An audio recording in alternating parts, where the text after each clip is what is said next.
व्याकरण में आपने भूमिका के रूप में 7 विभक्तियों के नाम सुने थे, पढ़े थे, और उसके बाद में अकारांत पुल्लिंग में जिन शब्द पढ़ा। उसके बाद धर्म शब्द को 7 विभक्तियों में एक ही श्लोक के द्वारा जाना। पुनः 7 औते ये विभक्तियां और एक वचन, द्विवचन, बहुवचन के रूप जाने। उसके बाद क्रिया में नम धातु के लट लकार की क्रियाएं जानी थी, तो कर्ता और क्रिया का प्रयोग भी उसमें किया गया। अब हम आते हैं आपको लेकर के सूत्रों की ओर। तो सबसे पहले यह है असली में कातंत्र रूपमाला नाम की व्याकरण, जिस व्याकरण को प्रारंभ में ही पूज्य गणनी ज्ञानमती माता ने सन 1953 की पहले चातुर्मास में पढ़ करके अपने ज्ञान की नींव को मजबूत किया है। तो उसी व्याकरण के छोटे से स्वरूप को हमने अभी आपको भिजवाया है, और आगे भी हम इसके और सूत्रों का प्रकाशित भाग आपको सॉफ्ट मैटर के रूप में देंगे। पहला सूत्र है सिद्धो वर्ण समाम्नायः। सिद्धो वर्ण समाम्नायः। सिद्धो वर्ण समाम्नायः। सिद्धो वर्ण समाम्नायः। अर्थात वर्णों का समुदाय अनादि काल से सिद्ध है।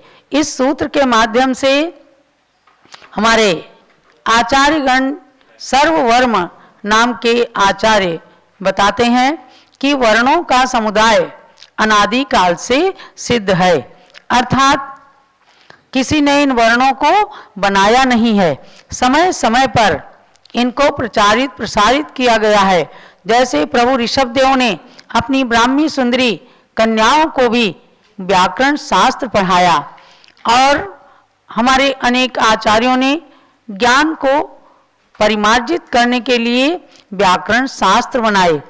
जैनेन्द्र व्याकरण भी पूज्यपाद स्वामी की है। शब्दार्णव चंद्रिका, जैनेन्द्र महावृत्ति और कातंत्र रूपमाला, ऐसे सबसे सरल उसमें है कातंत्र रूपमाला नाम की व्याकरण, जिस व्याकरण का ये पहला सूत्र है।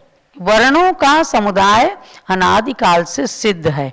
अब आपको जानना है कि वे वर्ण कौन कौन से हैं, कितने हैं। तो आ ई ई उ ऊ री री, माने री एक बार और दीर्घ री, ली री, ए ओ औ, का खा गा गा अंगा, चछ जजैया, टठ डडना, तथ ददना, पफ बबमा, य र ल व, श श स ह। ये 47 वर्ण हैं, यानी स्वर और व्यंजन सब मिला करके कुल 47 वर्ण हैं। इनसे ये कहलाती वर्णमाला। अब क्या है, ये हिंदी वर्णमाला भी है और संस्कृत वर्णमाला भी है। इन्हीं पर जब अनुस्वार और विसर्ग आदि हो जाते हैं तो संस्कृत के शब्द बन जाते हैं। तो मूल में ये वर्ण है, 47 वर्ण हैं, और इनको आप जानते भी हैं, फिर भी क्रम से आपको इनको याद कर लेना है।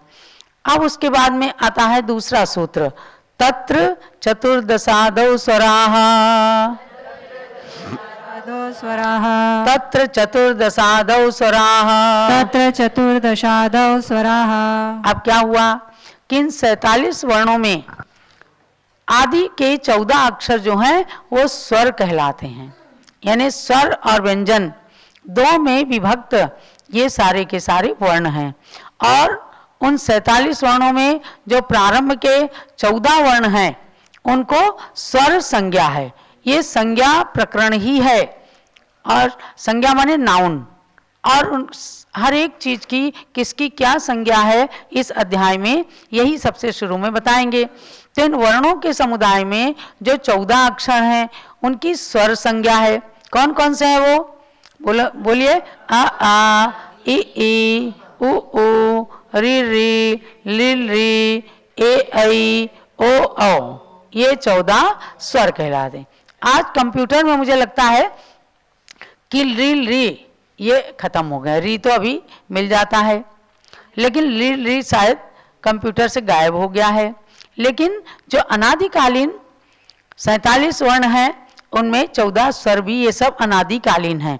इसलिए आपको इन्हें पढ़ना है कि 14 स्वर कहलाते हैं। जहाँ भी कहेंगे कि स्वर का ऐसा हो जाता है, ये स्वर दीर्घ हो जाता है, तो आप समझ लेंगे कि इन 14 में से ही कोई ना कोई अक्षर है जिसकी स्वर संज्ञा है। तो स्वर संज्ञा करके बताया कि 14 स्वर हैं। तो आपको व्याकरण में बहुत प्रारंभ में अब बिल्कुल आपको ये हल्की सरल लग रही होगी, है ना। तो इस सरल व्याकरण को पढ़ करके और तलस्पर्शी ज्ञान संस्कृत के ग्रंथों का प्राप्त कर सकेंगे। तो प्रारंभ में 2 ही सूत्र में रखती हूँ। सूत्र आप याद करना और सूत्र के अर्थ को भी सरलता से समझ लेना।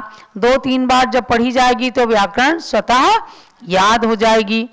और फिर 10-20 सूत्र होने के बाद फिर मैं आपका टेस्ट लूँगी कि किस प्रकार से आपने क्या जाना, क्या पढ़ा।